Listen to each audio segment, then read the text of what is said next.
Hello, Frank and Randy. Here are your carburetors. I'll update you as to what I've gotten done so far. I'm assuming you've got the studs that go in here. If not, let me know. The needling seat on one of the carburetors was completely stuck, was not going to become unstuck, so I replaced both needling seats as a precaution. I did not like the gaskets down here, and so I replaced this red factory gasket, and then when I tried to reuse your original red gaskets, I got no pumping action out of the accelerator pump diaphragm, so I went ahead and replaced those old gaskets. They just weren't working for some reason. All these mating surfaces here and up here have been dressed down to where they are nice and flat. This choke was not operating, and so I just loosened up the bolt, the nut here, holding it together, and now it's functioning fine. These nuts don't, and all this hardware does not have to be on here super tight. You do want these things to be floppy loose so that you can, so they will operate. Remember, this is unmetered air, so we don't care how floppy they are. Now then, one thing you can do to check to make sure the chokes are working properly is just to activate the choke, as you can see, and then make sure the lever, the choke butterfly is moving freely. Nothing more to it. You can use these adjusting nuts to adjust the angle of dangle on this lever so that your cable coming down for the choke is going to line up and as best as possible. Remember, when you pull up on this choke cable, these levers are actually trying to make an arc, and that's one reason it's hard to pull the choke cable from the dash. Another reason is you're actually pulling against your throttle linkage. If you notice, when I move this lever right here, this choke, I move this choke lever, the throttle rod moves. So you actually, when you pull the choke cable on the dash, you're actually moving all this linkage right here and against the return spring. So that's why it's hard to pull. So make sure your choke cable is lubed up and moves as well as possible. Trying to think what else. All right. Okay. The carburetors are worn out, so I'm not able to get the best possible. So I did the best I could to adjust them with what I've got to work with, but the carburetors are worn out, and the next step is going to be machine work. But I think for the time being, you've got some carburetors that you can use and can live with. The basic problem is that I cannot get this adjusting screw to do anything because as soon as I undo the adjusting screw and push in this lever as much as I can, it doesn't go any further and doesn't close off the butterfly any better, and it's working as well as it's going to, but it actually don't even need to use this to adjust anything, so that's just sitting there. The other one works, but and I'll show you how it works much better. In terms of installation, install the carburetors loosely, then install your air collector so that you can move the carburetors around and get the air collector to install, and then snug down the carburetors, reinstall the air log just to make sure, and then do the final tightening on the carburetors. Something else that you'll find is very helpful is some universals on a 1/4 inch drive. These are great for getting underneath where it's hard to get, and you don't need anything more than a 1/4 inch drive to put the torque on these bolts. You're supposed to have proper washers, wave washers and sleeves in here. The wave washers act as a limit stop between the carburetor body and the thick gasket, and if not, the sleeves are going to dig into the body of the carburetor, and you're not going to get the proper tension on the carburetors, and not the proper sealing up. So I'll give you information that helps you on that. At all times when you're working with these carburetors, you will stabilize the fitting in the float bowl and use this other wrench to tighten and loosen the fitting here. Otherwise, you run the risk of ripping the threads out. Another thing I'm doing in addition to testing is leak checking. and we get a little bit of seepage there, so I keep tightening these up to get to the point where they won't drip anymore or seep. Right now we appear to have dry main jets, so I'm very happy there. We're going to do a cold start. Of course, that's contradiction in terms because it's about 90 degrees out right now. But let's see, even before then, I'll tell you what we're going to do. I'll take a tour right here of what we're going to be doing. First, we're going to disconnect the throttle linkage so these can run independently. But first we have to get the engine up to operating temperature. Then we'll disconnect the throttle linkage so that each carburetor is independent. Then we're going to check our airflow through our first and second barrel. Second barrel should be 0 to 1 when they're machined and when they're wonderful, and 2 is what the factory supplied, or what the factory put out. Here we should get 4 to 6 in terms of airflow. The more airflow, the higher the RPM. And then we're going to adjust the idle mixture screw. And what we do is if we screw this in until the engine bogs down and idle drops, and then we screw it back out until it drops, and then we get our midpoint. And then of course we're going to use these to get the idle speed. This one's not working, or not actually doing anything, because this butterfly won't close completely, but we can work this one, and I'll show you the difference.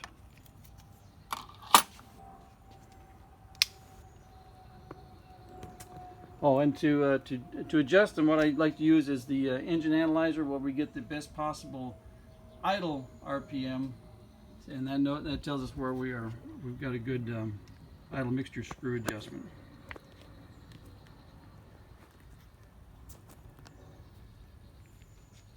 And I've got these tied together because this choke linkage is a slave to this one, the main unit right here. So make sure we've got fuel in the carburetors, and that's where your priming lever comes in on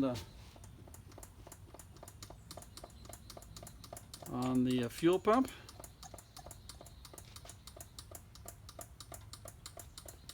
Got fuel. Also, we're going to be checking inside the throats. I'll show you what to look for there. Well, in fact, I'll do that now while we don't have any engine running. Make it easier. Alright, we're going to be looking in the throats of the carburetors to make sure that we don't have any drips coming out of the accelerator discharge nozzle in the first barrel, and again in the first barrel of each carburetor.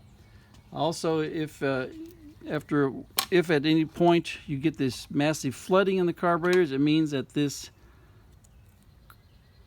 what we call a pre-atomizer, is loose, and it's held in place by jam nuts on the outside. There's 4 of them, and if just periodically, if you have any trouble, you just stick your finger in there and see if you can wiggle this thing around. These will eventually migrate or collapse because they're just a metal-to-metal contact. Not the best design in the world. Also, if you start getting drips out of here, out of the accelerator pump discharge nozzle, the problem is either in this check valve right here or the new check valves I put in the float bowl. And that would be only due to grit, dirt, debris, rust particles in your fuel system. And that's one thing I did. I found the other check valve that was in the float bowl in the plastic bag, and so we replaced those completely with the updated, the correct original design.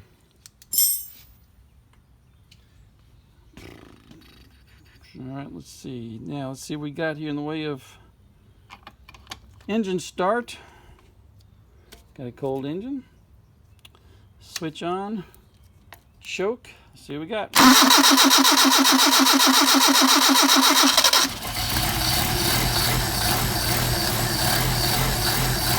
Not bad.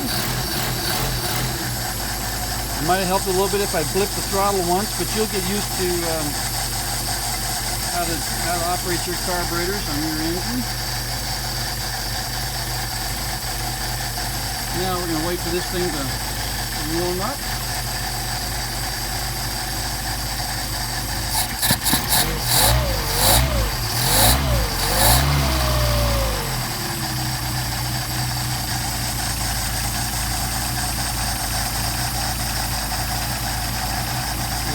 temperature down here.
Thermostat's about to open.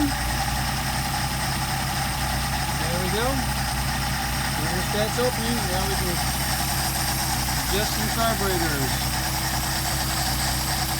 Best thing to use for adjusting the carburetors, synchrometer.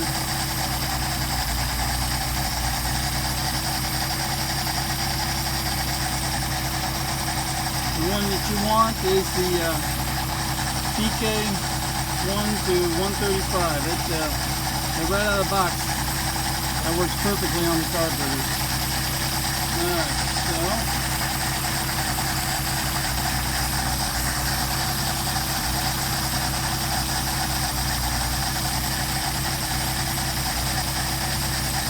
now then, disconnect the linkage.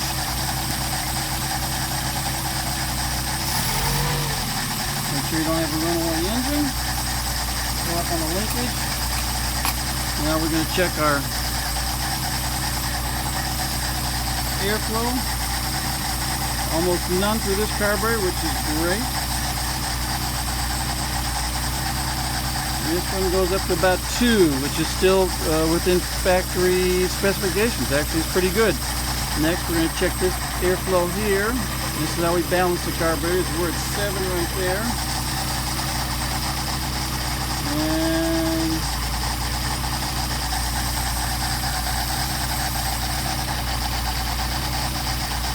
6, almost 7 right there. So we can actually bring this one down a smidge and match the other one.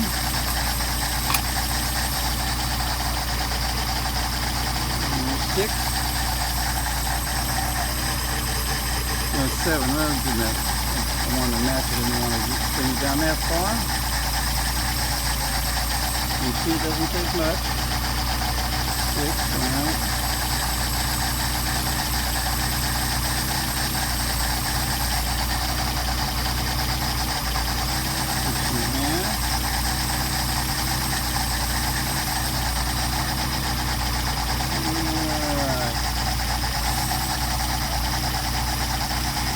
Almost 7, just a smidge more.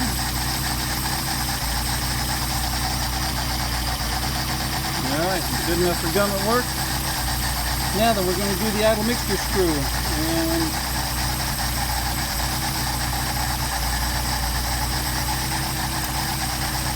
do that first here, and then we'll check it on the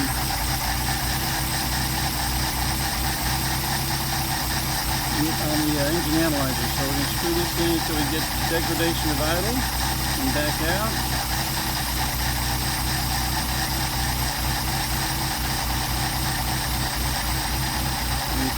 Engine's starting to degrade. Idle's dropping. So we're going to come back out.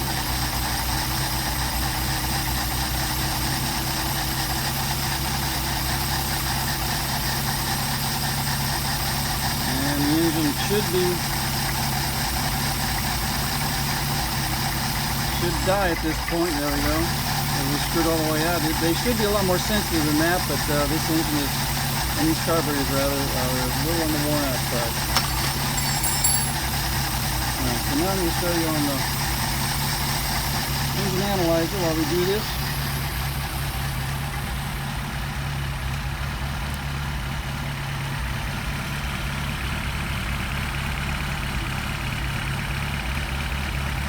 We're going to go on a low scale, and our RPM is right here, so 2, 4, 6, 800 RPM, so we're running around 835 to 900. Right. Now we're going to do that test again. Engine RPM is dropping. Alright, so we back it out. Our best RPM is 9, almost 925, give or take. And what you're seeing is the phenomenon of a self-adjusting carburetor. Now we'll give you the second barrel, the second carburetor. RPM dropping off.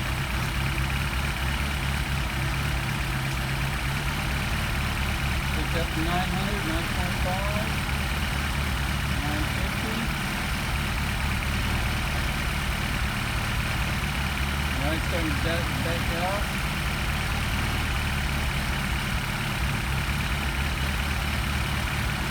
Now let's try it right there. Put it over on the high side so we can rev the engine up.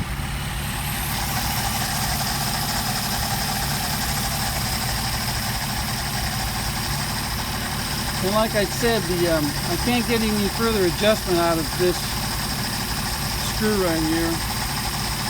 So no matter how much I back it off, it doesn't do anything, it doesn't change. Well, if I pull up on it really hard, I can get the change, but that's going to mean your return spring is going to be super hard. That's about as good as we're going to get. And the next thing you want to do is snap this ball in place so that you don't get a change in RPM, and that's why there's a turnbuckle right there.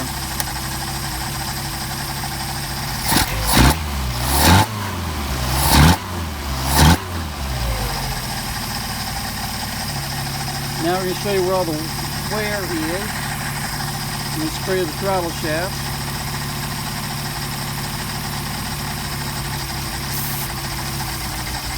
That'll degrade. Over here, same thing.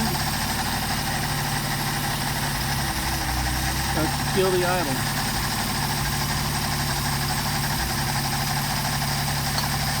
Just normal wear on the shaft, pretty primarily.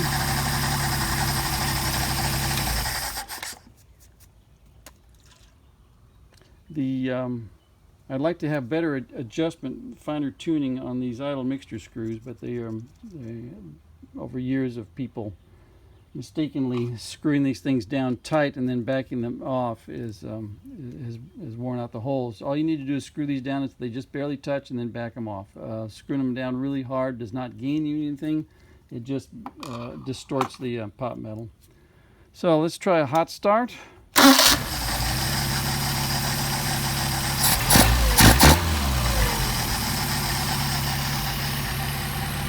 back here.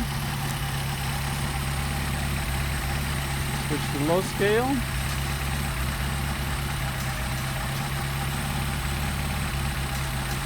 Running about, now as I say, we have the self-adjusting carburetor, so we're running around 850. Anywhere between 750 and 1000 is factory for idle, so you actually have a decent idle.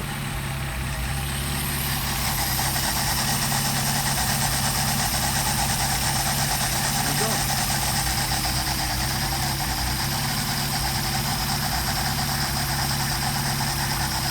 I don't think there's anything else that we can do with these carburetors. I don't think there's anything else to do with these carburetors except use them, put them in service. I think this will be acceptable. When I pulled them out, they were really stinky. You got some seriously bad gas, so get that old gas out of your gas tank and refresh it. I will also recommend putting an inline filter between the original fuel filter and the fuel pump. Also, all the main jets and, well, actually all the jets and the float bowls were covered in some kind of a yellow film. I don't know what is in your gas tank, but some strange yellow film was in there. Anyway, this is the best I can do up to this point. I think you should be able to drive this car and enjoy it. Let's just try another start here real quick. Now that's not too bad, actually. That's not too shabby. Thank you, gentlemen. Let me know what you think.